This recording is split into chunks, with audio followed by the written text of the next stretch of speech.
የካቢኔ አባልነታችሁ ለአማራ ህዝብ ምን ይፈይድለታል? እሱን ዋጋ ምናሳጣው ከሆነ አጠቃላይ ፖለቲካ ምንድነው የሚለው ትርጉሙንም አንደምታውንም በስሱ ነው የተረዳ ነው ማለት ነው። 5 ዓመቱም ሳይሞላ ነገ የሚነሱበት እድል ሊኖር ይችላል። በህዝብ ውስጥ ሰርጾ ለመግባት የራሱን የሆነ አካሄድ መከተል መቻል ነበረብን። የተሰጣቸው ስልጣን ነው ዝም ያሰኛቸው። ምንም እንኳን ውጤቱን መጨረሻ ላይ ለሀገር ሰላምና ደህንነት ሲባል የተቀበልን ቢሆንም ጥራዝ ነጠቅና ትናንት አደር ናቸው። ትላንት ላይ ቆሞ ዛሬን ረስቶ ነገኑን ማድረግ አይቻልም።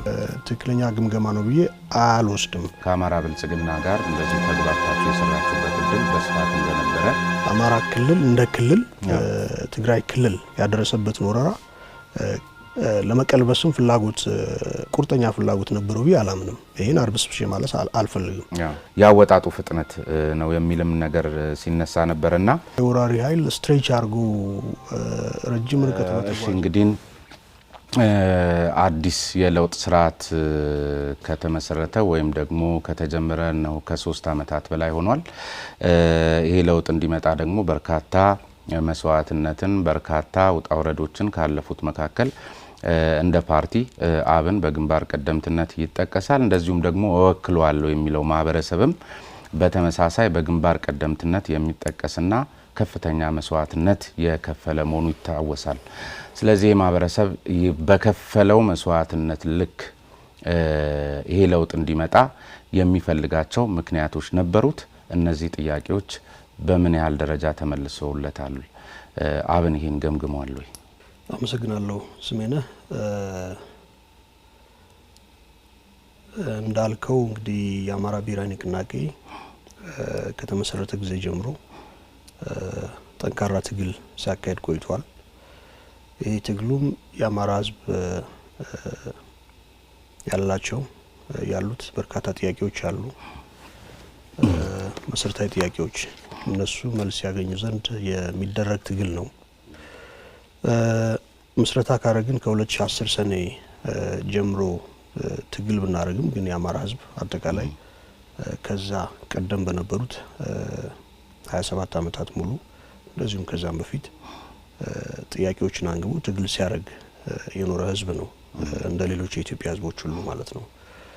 እና ጥያቄዎቹ ይታወቃሉ፣ መሰረታዊ ናቸው። አንደኛው ከህገ መንግስቱ ጋር በተያያዘ የሚነሱ ጥያቄዎች አሉ። እነዚህን ለበርካታ ጊዜ እንግዲህ ስንገልጻቸው ቆይተናል። የፌዴራል ስርዓቱ አለ፣ አጠቃላይ የዜግነት ጥያቄ ጉዳይ አለ፣ የፍትሃዊነትና የልማት ጥያቄ አለ፣ በርካታ ጥያቄዎች አሉ። ስለዚህ እነዚህ ቢቻል በውይይት መልስ ያገኙ ዘንድ መድረክ ያገኙ ዘንድ ሰፊ ትግል ሲደረግ ቆይቷል እና 2013 የመጀመሪያውን ምርጫ የተሳተፈበት ሂደት ውስጥ የመጀመሪያ ምርጫ ላይ ገብተናል እንደ ድርጅት። ምንም እንኳ በፈለግነው በጠበቅነው ልክ ውጤት ሊመጣ ባይችልም ሰየው የሚያሰኝ ውጤት አግኝተን አሁን በፓርላማ በክልልም በፌደራል ፓርላማም ተሳትፎ እያደረግን እንገኛለን። ይህም ብቻ አይደለም፣ በፌደራል ካቢኔም በክልል ካቢኔም እንደዚሁም በተለያዩ ካቢኔ ደረጃዎች በአዲስ አበባ መስተዳድርም አዲስ የተመሰረተው መንግስት የዛው አካል እንድንሆን ተሳትፎ እንድናደርግ እድሉን ሰጥቶ ተሳትፎ እያደረግን እንገኛለን። ይሄ ማለት ግን የአማራን ህዝብ ጥያቄዎች መልስ ሰጥቷል ማለት አይደለም። ይሄን የምናየው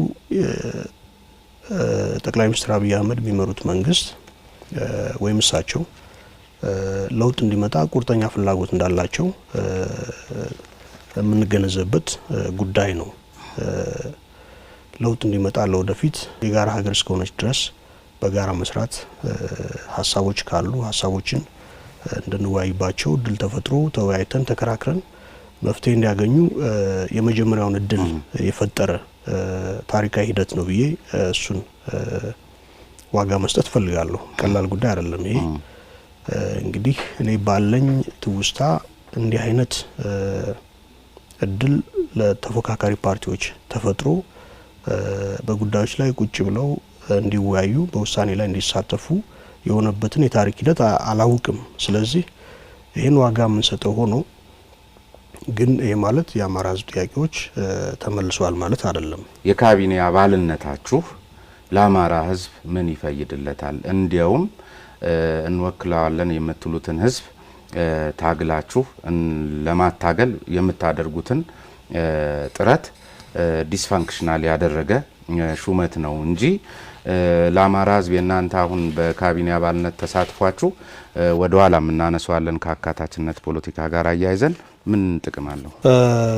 እንግዲህ የኢትዮጵያ ችግር ውስብስብ ነው። የሚፈልገው የውይይት መድረክን ነው ብዬ ነው ማምነው። መድረክ ይፈልጋል፣ መጓተት ሳይሆን መደማመጥ የሚያስችል መደማመጥን የሚፈጥር መድረክ ይፈልጋል። የኢትዮጵያ ህዝብ አጥቶ የኖረው ይሄን ነው ብዬ ነው ማምነው። ስለዚህ የኛ በካቢኔ ውስጥ ተካቶ መስራት ይሄን እድል ማግኘት ለቧልት ከሆነ እንደዚህ ተብሎ ሊቀርብ ሊችል ይሆናል።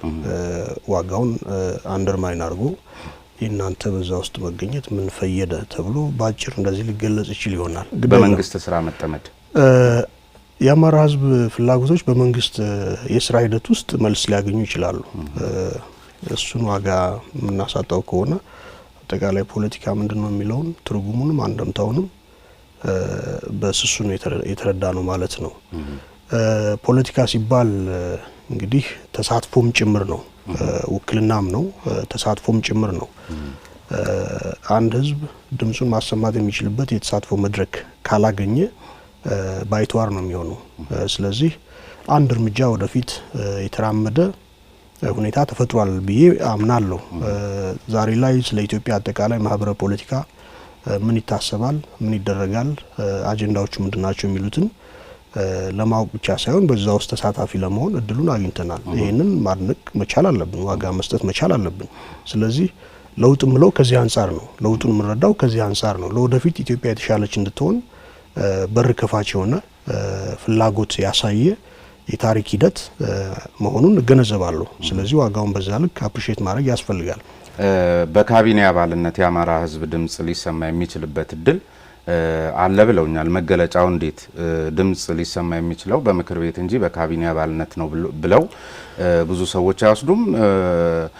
ሳይንሱም አመክንዮአዊም አይመስለኝም። ምክንያቱም እርሶም ሆኑ ሌሎች በተቋሚ ፓርቲነት ያሉ አመራሮች ወደ ካቢኔ አባልነት መድረክ የመጣችሁት በብልጽግና ፓርቲ ይሁንታ ነው። እንግዲህ መንግስት ህግ አውጪ፣ ህግ አስፈጻሚና ህግ ተርጓሚ የሚባል አካላቶች አሉት አይደለም? በየደረጃው ያሉ የመንግስት አካላት በአንድም ይሁን በሌላ መልኩ ህዝብን ጥያቄ የሚያስተናግዱበት የተሳትፎ መድረክ አላቸው። ይሄን ነው በንጽጽር ካቢኔው አስፈጻሚ ነው። ምክር ቤቱ በህዝብ የተመረጠ ምክር ቤት ነው። ስለዚህ የጊዜ ቆይታውም የተለያየ ሊሆን ይችላል። ይሄ ግን አንዱ ለህዝብ ጥያቄ ውክልና አለው ሌላው የለውም ተብሎ በዛ ደረጃ መቅረብ የሚችል ነው ብዬ አላምንም። ዞሮ ዞሮ አስፈጻሚው የመንግስት አስፈጻሚ እስከሆነ ድረስ ሀገራዊ የማህበራዊ ፖለቲካ ጉዳዮች ይቀርቡበታል፣ ውሳኔ ይሰጣሉ። እነዚህ ውሳኔዎች ወደ ፓርላማ ሄደው ለፓርላማ ቀርበው ተደርጎባቸው ህግ የሚሆኑት ህግ ሆነው ይወጣሉ። እንደዛ ነው ሂደቱ። ስለዚህ መነሻው ወደ ፓርላማውም ሄዶ ውይይት የሚደረግባቸው አጀንዳዎች አብዛኛዎቹ ከሞላ ጎደል ሁሉም መነሻቸው ይሄው አካል ነው የሚሆነው። ስለዚህ የዚህ አካል አባል በመሆን በሚነሱ አጀንዳዎች ላይ ሀገራዊ አጀንዳዎች ላይ እኩል ተሳትፎ ማድረግ የሚችልበትን እድል ማግኘት ቀላል አይደለም። አንደምታው ሀሳብ አሸናፊ ከሆነ ስለዚህ በዚህ የምታነሳቸው በዚህ መድረክ የምታነሳቸው ሀሳቦች ዞሮ ዞሮ ሎጂካሊ ወደ ፓርላማ ሄደው ጸድቀው ሊወጡ ይችላሉ ማለት ነው። እስከዛም ድረስ ሊሄድ ይችላል። የመከራከር ሀሳብ የማቅረብ የመሞገት ኃላፊነቱ አንተ ላይ የሚወድቅ ነው የሚሆነው። ስለዚህ በዚህ ልክ ብናየው የተሻለ ይሆናል። ወይ ስራ በዝተውባችኋል ወይም ሹመቱ ህዝቡን አስረስቷችሁ ካልሆነ በቀር እንደዚህ ነበር የትግል እንትናችሁ ስሜታችሁ? ህዝብ ረስታችኋል የሚለው ነገር በመሰረቱ ነው አይገባኝም። ለምን እንደዛ እንደሚታሰብ አይገባኝም። እንዴት ህዝብን ልንረሳ እንደምንችልም አይገባኝም። በትግል ውስጥ ነው ያለነው። ዛሬም ቢሆን ትላንትም በትግል ውስጥ ነው የነበርነው፣ ዛሬም በትግል ውስጥ ነው ያለነው። እንግዲህ የትግል ጥንካሬ የሚለካበት የተለያየ መስፈርት ሊኖር ይችላል። የተለያየ ሰው በተለያየ አግባብ ሊያየው ይችል ይሆናል። እውነት ነው። የትግል ሂደትም ራሱን የቻለ ደረጃ አለው፣ የእድገት ደረጃ አለው። ትላንት ከፍ ያለ ድምጽ የሚያሰማ የፖለቲካ ሂደት ውስጥ ነበር። ለምን ያኔ እንደ አዲስ ከተመሰረተም በኋላ አንደኛ በህዝብ ውስጥ ሰርጾ ለመግባት የራሱን የሆነ አካሄድ መከተል መቻል ነበረብን። የአማራ ህዝብም ያሉትን ጥያቄዎች እንዲያውቃቸው እኛ ባየነው መሆን አለበት ባልነው አግባብ ልክ ብዙሃኖች ደግፈውን እንዲሰለፉ የሚያስችል የትግል አካሄድ ተከትለናል። ልክ ነው። ግን የግድ በዛ አግባብና አካሄድ ሁሌም መጓዝ አለብን ማለት አይደለም። እንደዛ አላምንም።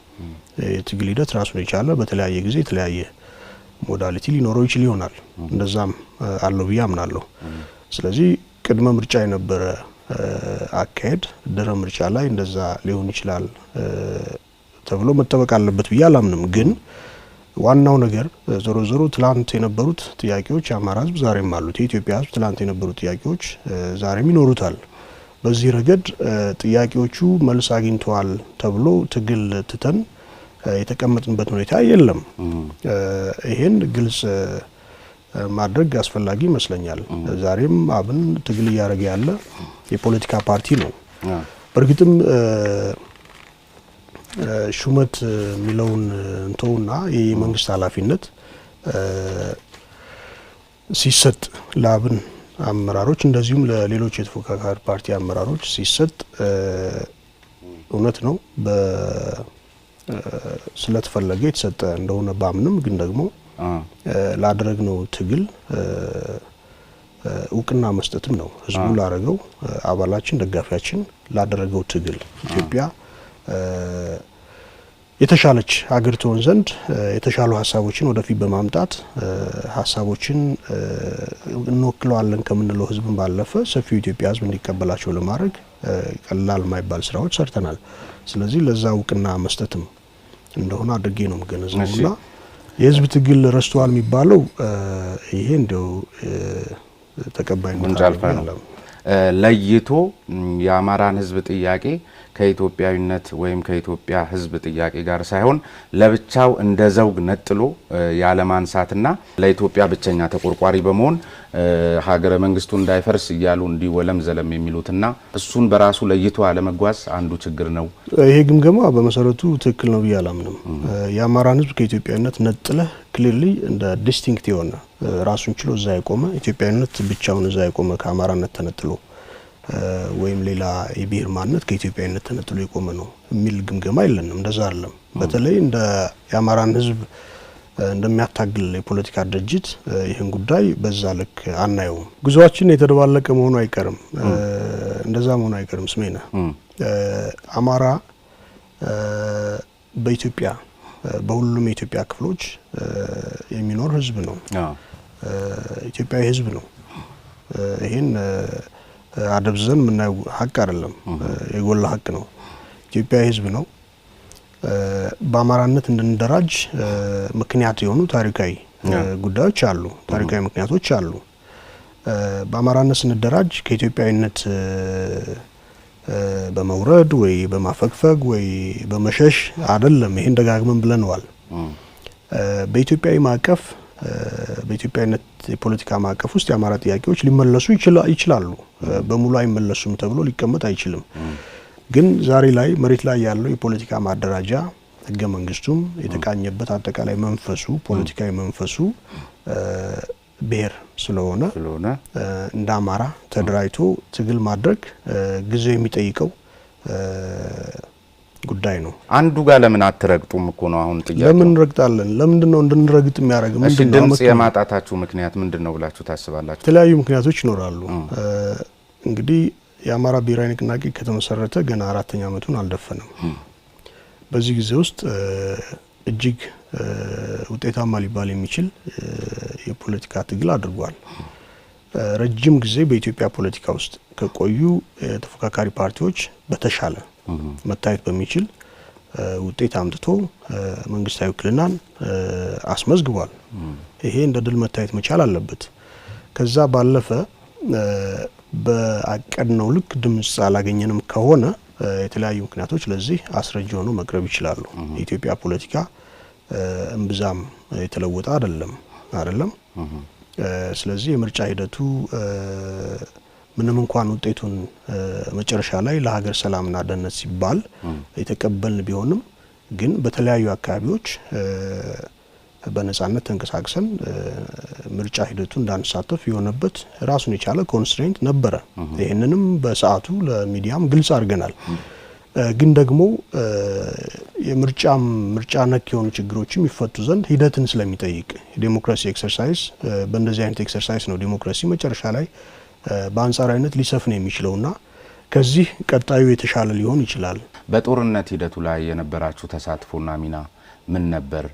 በተለይ ብዙዎቹ ከአማራ ብልጽግና ጋር እንደዚሁ ተግባብታችሁ የሰራችሁበት እድል በስፋት እንደነበረ በማውሳት ሚናችሁ እንዴት ነበረ? ከዚያስ ምን ተሞክሮ ወሰዳችሁ?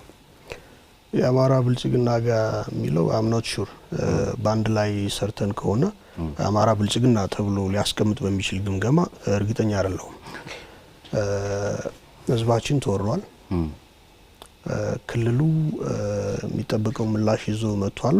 መገምገም ያለበት ጉዳይ ነው። እንደዛ ነው ብለን ስለማናምን አልነበረም።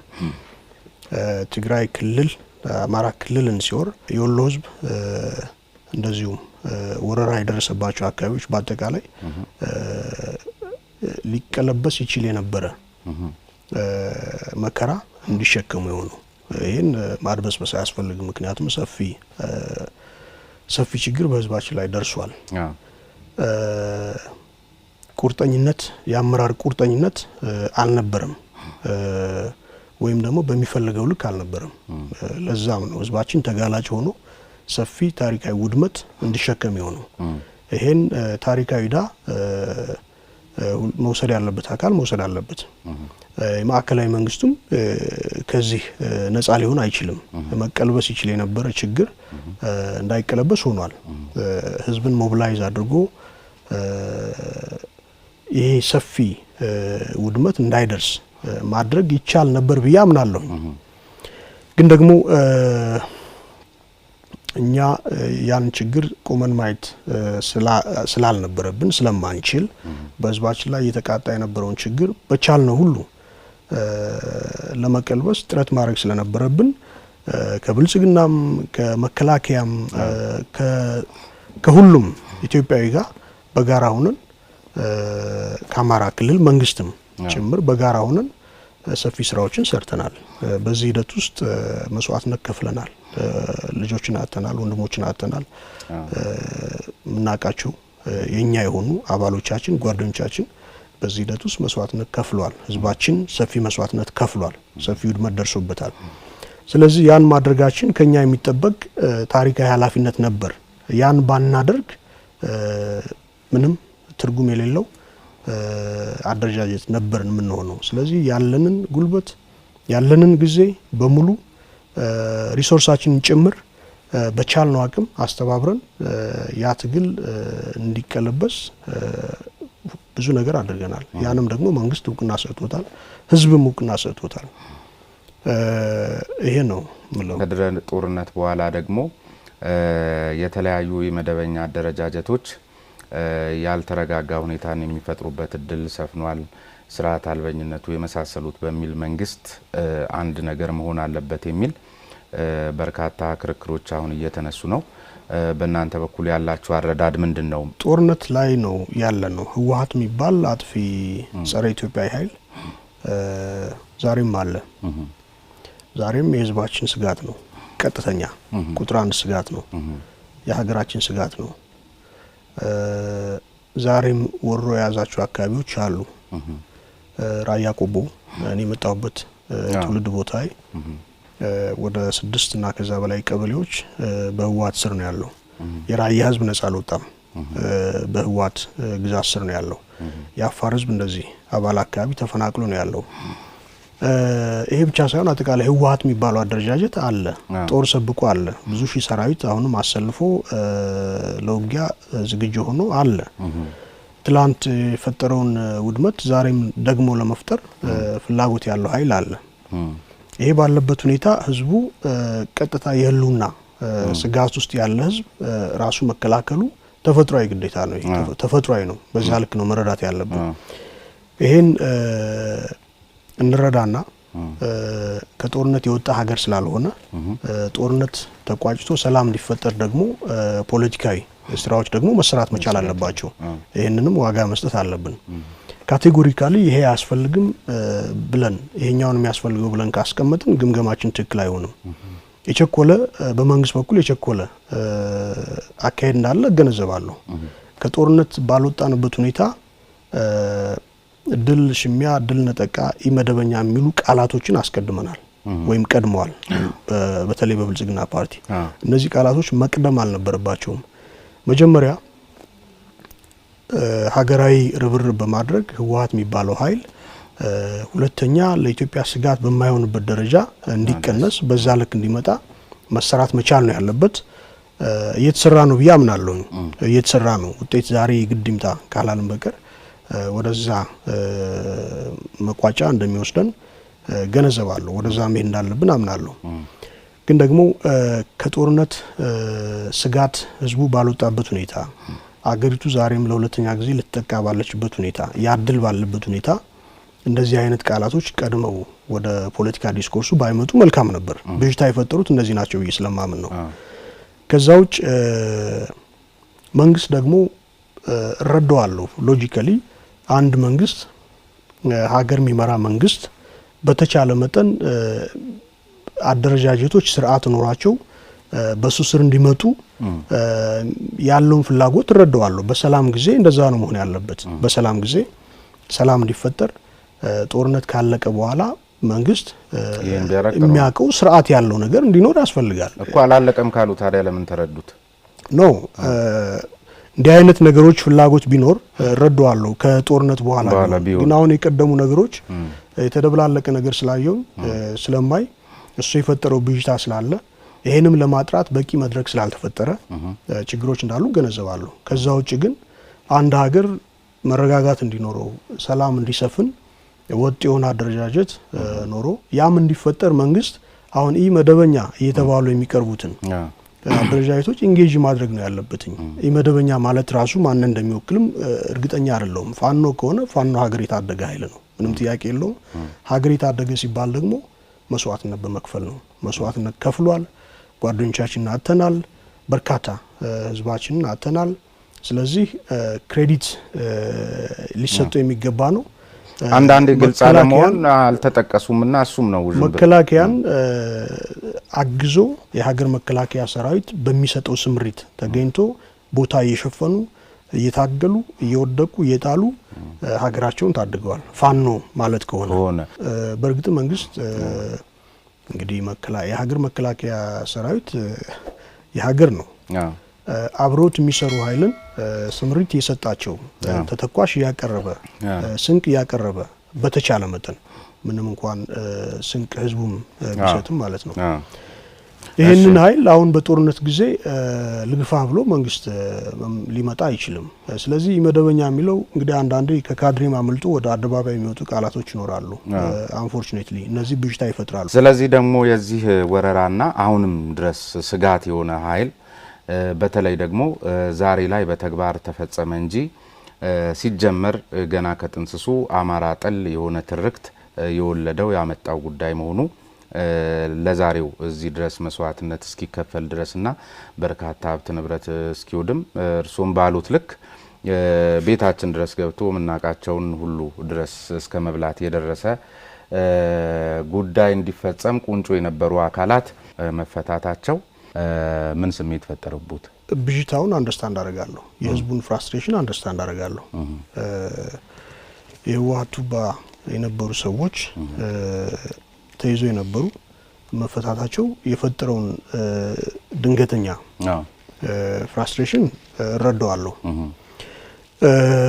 ለዚህም እንደ ድርጅት መግለጫ አውጥተንበታል፣ አቋም ወስደንበታል። ግን ደግሞ ዞሮ ዞሮ ያው መንግስት የሰጠኑም ገለጻ አዳምጠናል። እንግዲህ ከታሪክ የምንማራቸው ነገሮች ይኖራሉ። አንዳንዴ እንዲው ራስን ከነገሮች ነጥለህ ጉዳዮችን ለመመርመር ስትሞክር የተለያዩ ምልከታዎችን ልትይዝ ትችላለህ። ከታሪክ ይሄ የሚያሻግረን ከሆነ ይሄ ወደፊት ለኢትዮጵያ ተስፋ ይዞ ሊመጣ የሚያስችል ውሳኔ ከሆነ ይታይ እስኪ ይታይ የነ ስብሐት ነጋን ነው እንግዲህ አሁን ኢምፕላይ የሚያደርገው ጥያቄው። እነ ስብሐት ነጋ ህወሓትን ፈጥሯል። ህወሓት ሲነሳ የአማራን ህዝብ ጠላት ብሎ ፈርጆ ተነስቷል ብቻ ሳይሆን አጠቃላይ በታሪክ ሂደት ውስጥ የአማራ ህዝብ ላይ ሰፊ ጥፋትና መከራ አድርሷል። ይሄ ነው። ስለዚህ በዚህ ሂደት ውስጥ ተሳታፊ ብቻ ሳይሆን መሪ ሆነው የቆዩ ሰዎች ባጠፉት ልክ መጠየቅ መቻል አለባቸው ተብሎ ቢቀርብ ትክክለኛ አተያይ ነው የሚሆነው። ግን ደግሞ መንግስት ይሄን ውሳኔ ሲሰጥ ከምን ተነስቶ ይሄን ውሳኔ ሰጠ የሚለውን ለማየት ትንሽ ስፔስ መፍጠሩ አስፈላጊ ሊሆን ይችላል። ከሆነ በኋላ ያቀረበው ምክንያት አለ መንግስት ከሆነ በኋላ እንረዳው ሲሆን ሾኪንግ አንደኛ ጊዜ የጠበቀ ውሳኔ አይደለም። ምናልባት ወደ ሰላም ሂደት አንድ እርምጃ ሊያራምደን ይችላል ተብሎ ቢታስብ እንኳን በዛ ልክ ታስቦ ቢደረግ እንኳን ሲሆን የተፈጠረው ሪአክሽን ትክክለኛ ሪአክሽን ነው በሁላችንም ዘንድ የተፈጠረው። አሁን እስኪ እንደገና ጉዳዩን እንየው። እስር ቤት ቆየ አልቆየ ለአማራ ህዝብ ጥያቄ መልስ ሊሆን አይችልም በመሰረቱ። ይሄን ደፋሩኝ በድፍረት መናገር ፈልጋለሁ። ጥያቄዎቻችን የሚመለሱበት በርካታ አግባብ አሉ። መሰረታዊ ጥያቄዎች አሉ። አንድ የ90 ዓመት ግለሰብ ፊዚካሊ ለምን እናያለን ጉዳዩን? ፊዚካሊ ሳይሆን በአእምሮአዊ በህገ ልቦና እንመለከተው። አንድ የ90 ዓመት ሽማግሌ እኮ እስር ቤት አሁን እርሶ በሚሉት ደረጃ ብቻ ሳይሆን ተንቤን በረሃም ገብቷል ለዳግም ወረራ። ልክ ነው። እኔ አሁን ይኸውልህ ትክክል ነው ወደሚል ድምዳሜ አይደለም እኔ እንደ ድርጅት መስጠት ያለብን መግለጫ ሰጥተናል። አቋማችንን ግልጽ አድርገናል። ሲሆን አሁን ሆኗል። ከሆነ በኋላ ነው ጉዳዩን የምናየው። ሆኗል። ትክክል ነው አይደለም እንለው። ትክክል አይደለም ትላንት ብለናል። በፓርላማ ያሉ አባሎቻችን አመራሮቻችን የሰጡት ቃል ትክክለኛ ቃል ነው በመሰረቱ። ዛሬም ያለን ይሄ ነው። ጉዳዩን ከተለያየ አንፃር እንደዚህ ብንረዳውስ ከሚል ካልሆነ በቀር እነ ስብሐት ነጋ ህወሓትን ፈጥረው ህወሓት በህዝባችን ላይ ሰፊ መከራ አድርሷል። ስለዚህ ተጠያቂ ናቸው። ኤኒ ታይም ተጠያቂ ናቸው። በየትኛውም ጊዜ ሲለኩ ተጠያቂ ናቸው። እሱማ በርሶ ባሉት ልክ ካየን የነሱ ጉዳይ ሳይሆን ያስተሳሰባቸው ነው መሞት ያለበት። ይሄ ነው ዋናው ነገር። በዚህ ልክ ካየነው ነው እንጂ አንድ ምልህ እኔ እንዲው እንደ ግለሰብ ሳስበው ስተት ቢሆንም ግን የአማራ ህዝብ መሰረታዊ ጥያቄዎች የአንድ ሽማግሌ በእስር ቤትም በዚህ ሁኔታ መቀጠል አለመቀጠሉ ከስሜት ካልሆነ ከምክንያት አንፃር እሱ ላይ አይደለም እኔ መቆም ፈልገው። እሱ ላይ አይደለም። ጥያቄዎች ያሉን ጥያቄዎች እንዲመለሱ ትግል እናደርጋለን። ጥያቄዎቻችን መሰረታዊ ናቸው። መልስ ሊያገኙበት የሚችለውን አግባብ በደንብ እዛ ላይ መስራት አለብን። እቺን ስፔሲፊክ ኬዝ ከወሰድን ትክክል አይደለም ግን በዚህ አግባብ የአማራ ብሔራዊ ንቅናቄ አብን የአማራ የቁርጥ ቀን ልጆች በሆኑ በ10 ሺዎች አባላት ተመስርቶ በሚሊዮን በሚቆጠሩ አባላትና ደጋፊዎች ማፍራት የቻለ በተመሰረተ በጣም በአጭር ጊዜ ውስጥም በመላ አማራና በሀገሪቱ የተለያዩ አካባቢዎች መዋቅሩን በመዘርጋትና የህዝባዊ ስብሰባዎችን በማካሄድ አማራውን ያነቃና ያደራጀ በዚህም በአማራ ህዝብ ዘንድ ከፍተኛ ተቀባይነትን ያገኘ አብሪ ኮከብ ንቅናቄ ነበር። በርካታ የንቅናቄው መሪዎችም በማህበረሰባቸውና በመላው የአማራ ህዝብ ዘንድ ከፍተኛ ፍቅርና አክብሮትን የተጎናጸፉበትን እድልም የፈጠረ ድርጅት ነበር። አብን የአማራ ህዝብ መብቶች፣ ፍላጎቶችና ጥቅሞች እንዲከበሩ የአማራ ህዝብ ጥያቄዎችን በመቅረጽና በመተንተን ምልዓተ ህዝቡን በማስተማር ሰፊ የማንቃትና የማደራጀት ስራ በመስራት እንዲሁም ከፍተኛ የአድቮኬሲና የዲፕሎማሲ ስራ በመስራት በአማራ ህዝብ ውስጥ ጠያቂ ወይም ዲማንዲንግ ማህበረሰብ እንዲፈጠርና በአማራ ጠል ኃይሎች የተደረተውን የሐሰት ጸረ አማራ ትርክት እንዲነጥብ ያደረገ ንቅናቄ ነው። አማራው ከሌሎች ኢትዮጵያውያን ወንድም እህቶቹ ጋር በጠረጴዛ ዙሪያ የሰለጠነ ድርድር በማድረግ በሰጥቶ መቀበል መርህ ተመስርቶ በኢትዮጵያ ውስጥ አማራውን እኩል ተሳታፊና ተጠቃሚ የሚያደርግ አዲስ ማህበራዊ ውል፣ ፍትሃዊ የመንግስት ስርዓትና ስሪት እንዲከተል የታገለ የአማራ ህዝብ ከሌሎች ወገኖች ጋር በመሆን አገር የመሰረተ ነጻነቷንና ዳር ድንበሯን አስከብሮ የኖረ ህዝብ መሆኑን ተረድቶ አንገቱን ቀና እንዲያደርግ ከፍተኛ የማንቃትና የማስተማር እንዲሁም የመቀስቀስ ስራ ሰርተዋል።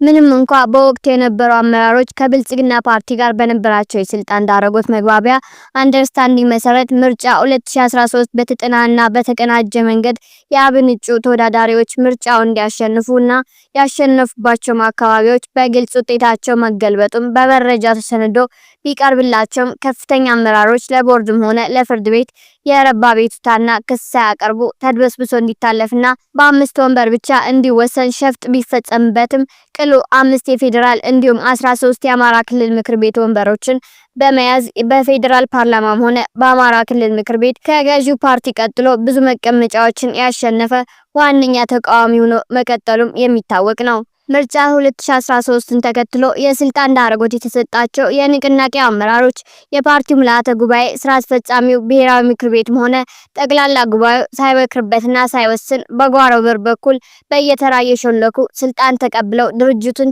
ለብልጽግና በእጅ መንሻነት ማስረከባቸውም የቅርብ ጊዜ ትውስታችን ነው። የንቅናቄው ብሔራዊ ምክር ቤትም ጉዳዩን ከመረመረ በኋላ ንቅናቄያችን ሳይወሰን ስልጣን ከተቀበላችሁ ያላችሁ አማራጭ የተቀበላችሁትን የመንግስት ኃላፊነት ይዛችሁ ቀጥሉ።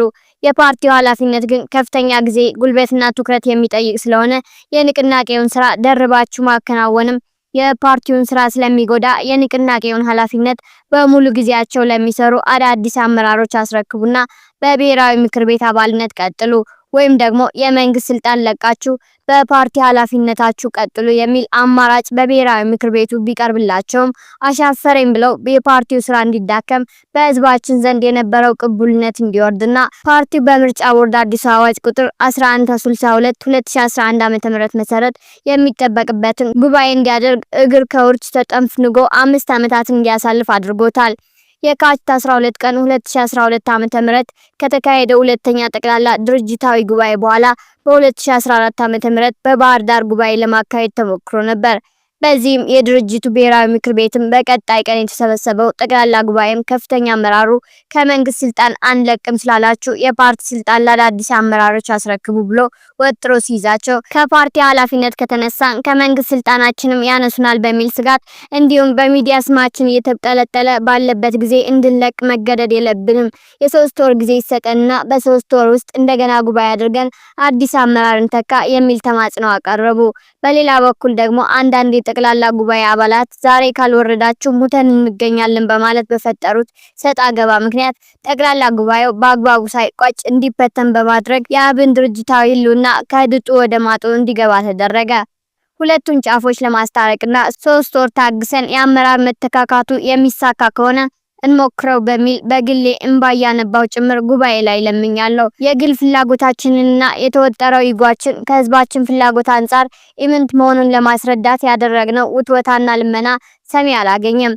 ምርጫ ቦርድም 2014 ላይ ሳይጠናቀቅ የቀረው የጠቅላላ ጉባኤ እንደገና እንዲካሄድ ያልተጠናቀቀው የአመራር ሪፎርም አጀንዳም ውይይት ተካሂዶበት እንዲቋጭ ቀነ ገደብ አስቀምጦ ትዕዛዝ ቢሰጥም አሁንም ከፍተኛ አመራሩ አብለኛ ካልሆነ ለማንም እንዳይሆን እናደርጋለን ባልበላውም ጭሬ ልበት ነው በሚልልህ ጠቅላላ ጉባኤውን በድጋሚ ማካሄድ ሳይችል እንዲቀርና ድርጅታዊ ህልውናውን እንዲያጣ በርካታ አመራሮችና አባላትም ተስፋ ቆርጠው እንዲቀመጡ አለፍ ሲልም ሌሎች አማራጮችን እንዲያማትሩ አድርጓል። ከዚያ እንደገና በታህሳስ 3 እና በታህሳስ 10 ቀን 2015 ዓ.ም የብልጽግና ተሿሚው አንጃ ጠቅላላ ጉባኤ ለማድረግ ዝግጅት መጨረሱን ገልጾ ታህሳስ 22 እና 23 ጉባኤ እንደሚያካሂድ ለምርጫ ቦርድ አሳወቀ። ቦርዱም በቁጥር A1162/11/812 በታህሳስ 15 ቀን 2015 ዓ.ም ለንቅናቄው በጻፈው ምላሽ በፓርቲው መተዳደሪያ ደንብ አንቀጽ 12 ቁጥር 1 መሰረት የብሔራዊ ምክር ቤቱ 45 ቋሚና 13 ተለዋጭ አባላት ያሉት መሆኑን ከቋሚ አባላቱ ከግማሽ በላይ የሆኑት ከተገኙ ምልዓተ ጉባኤ እንደሚሟላ ስብሰባዎቹም የሚያልፉት ከግማሽ በላይ የሚሆኑት የምክር ቤቱ አባላት ሲገኙ መሆኑን የፓርቲውን ህገ ደንብ አንቀጽ 22 ቁጥር 1 እና 2 መደንገጉን ጠቅሶ ይሁንና የፓርቲው ብሔራዊ ምክር ቤት ነሐሴ 7 ቀን 2014 ዓ.ም ተደረገ በተባለው የፓርቲው ምክር ቤት ስብሰባ ላይ ከተገኙት 22 ተሰብሳቢዎች ውስጥ 8ቱ ብቻ የብሔራዊ ምክር ቤት አባላት መሆናቸው ቦርዱ መረዳቱን ገልጿል። በመሆኑም ታህሳስ 22 እና 23 ቀን 2015 ዓ.ም ይደረጋል የተባለው ጠቅላላ ጉባኤ እንዲካሄድ የፓርቲው ብሔራዊ ምክር ቤት ውሳኔ የሰጠው የምክር ቤቱ ምልዓተ ጉባኤ ሳይሟላ መሆኑ ከፓርቲው ከቀረቡለት ሰነዶች መረዳቱን ቦርዱ ገልጿል። ስለዚህ ከላይ በዝርዝር በተገለጹት የፓርቲው መተዳደሪያ ደንብ ድንጋጌዎች መሰረት ብሔራዊ ምክር ቤቱ ነሐሴ 7 ቀን 2014 ዓ.ም በወሰነው ውሳኔ መሰረት ይህንን ጠቅላላ ጉባኤ መጥራትና ማካሄድ የሚችልበት የህግ አግባብ የሌለ መሆኑን በአክብሮት ልንገልጽ እንወዳለን ብሎ በጻፈው ደብዳቤ ጉባኤውን ከልክሏል። ከዚያ በኋላም ባሉት 3 ዓመታት ውስጥ ጉባኤ መጥራት ባለመቻሉ የፓርቲው ህልውና እንዲያከትምና በምርጫ ቦርድ ልዩ ችሮታ ካልሆነ በስተቀር በህግ እስካሁን ባይሰረዝም በተግባር ግን የመሰረዝ ዕጣ እንዲገጥመው ተደርጓል። በኢትዮጵያ የምርጫ የፖለቲካ ፓርቲዎች ምዝገባና የምርጫ ስነ ምግባር አዋጅ ቁጥር 1162/2011 ዓ.ም በግልጽ እንደተደነገገው አዋጁ የወጣበት አንደኛው ዓላማ ዜጎች በሚመሰረቱት ወይም በአባልነት በሚቀላቀሉት የፖለቲካ ፓርቲ ውስጥ የሚኖራቸውን መብትና ግዴታ እንዲሁም ፓርቲው ህጋዊ ሰውነት የሚያገኝበት ሁኔታ እና በድርጅትነት ሲንቀሳቀስ መከተልና ማክበር ያለበትን መሰረታዊ መርሆች መደንገግ አስፈላጊ መሆኑን ይገልጻል። በአዋጁ ጠቅላላ ድንጋጌ አንቀጽ 2 ንዑስ አንቀጽ 13 ውስጥም በግልጽ እንደተመላከተው የፖለቲካ ፓርቲ ወይም የፖለቲካ ድርጅት ማለት ዜጎች ተደራጅተው የሚመሰረቱት የፖለቲካ ፕሮግራም በማውጣት በአገር አቀፍ፣ በክልል ወይም ከክልል በታች ባለ ደረጃ በምርጫ የፖለቲካ ስልጣን ለመያዝ በዚህ አዋጅ መሰረት ተመዝግቦ የሚንቀሳቀስ ተቋም ነው ይላል።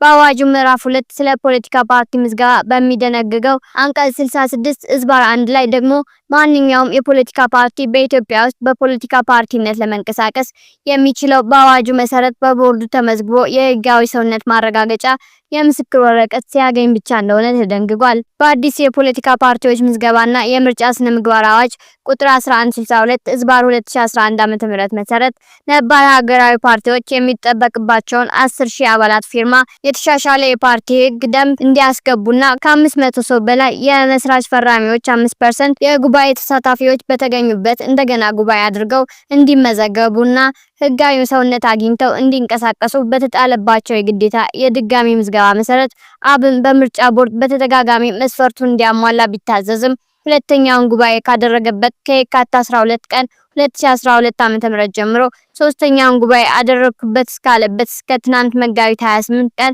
2017 ዓ.ም ድረስ ለ5 ዓመታት ከ1 ወር ጊዜ ምንም አይነት በቦርዱ ተቀባይነት ያለው ጉባኤ አላደረገም።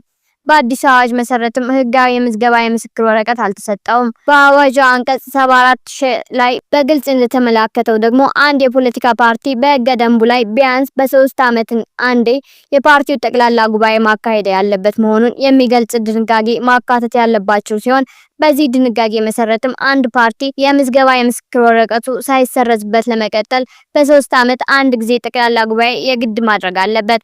በአዋጁ ምዕራፍ 7 ስለ ፖለቲካ ፓርቲ መሰረዝ ወይም መፍረስ በሚደነግገው በአንቀጽ 96 ስር ደግሞ የፖለቲካ ፓርቲ ከሚከተሉት ሁኔታዎች በአንዱ ምክንያት ከፖለቲካ ፓርቲነት ሊሰረዝ እንደሚችል ተመላክቷል።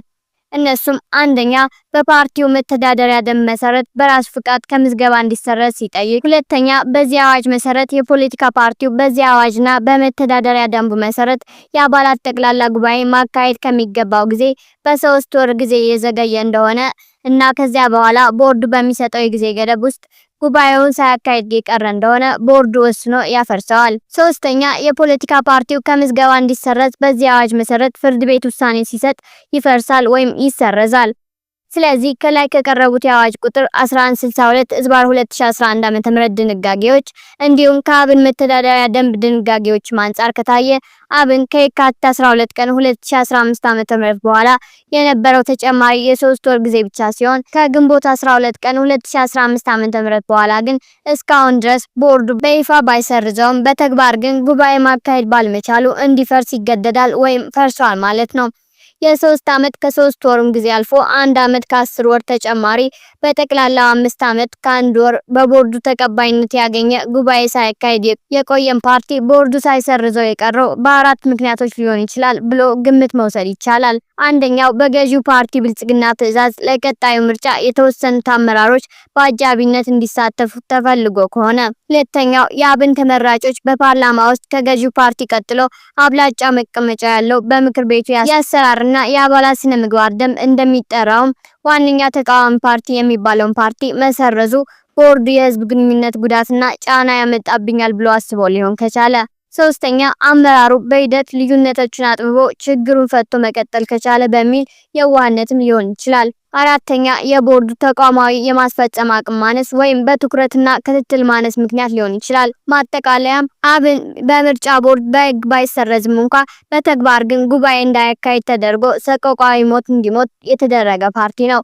ተሿሚው አንጃ ትላንት አካሄድኩት ያለውን ጉባኤ ለመጥራት የሚያስችለው አካል ወይም ብሔራዊ ምክር ቤቱ ወይም ማዕከላዊ ኮሚቴው ውሳኔ እንዲያስተላልፍም በአግባቡ ስብሰባ ያልተጠራበት፣ አብዛኛዎቹ የትላንቱ ጉባኤ ተሳታፊዎችም በፓርቲው መዋቅሮች የማይታወቁና ያልተወከሉ አዳዲስ ፊቶች መሆናቸውን ከወጡ ፎቶዎች ተረድቻለሁ። የፓርቲው አባል መሆን አለመሆናቸውን ግን ከጥርጣሬ በጸዳ መንገድ ማረጋገጥ አልቻልኩም።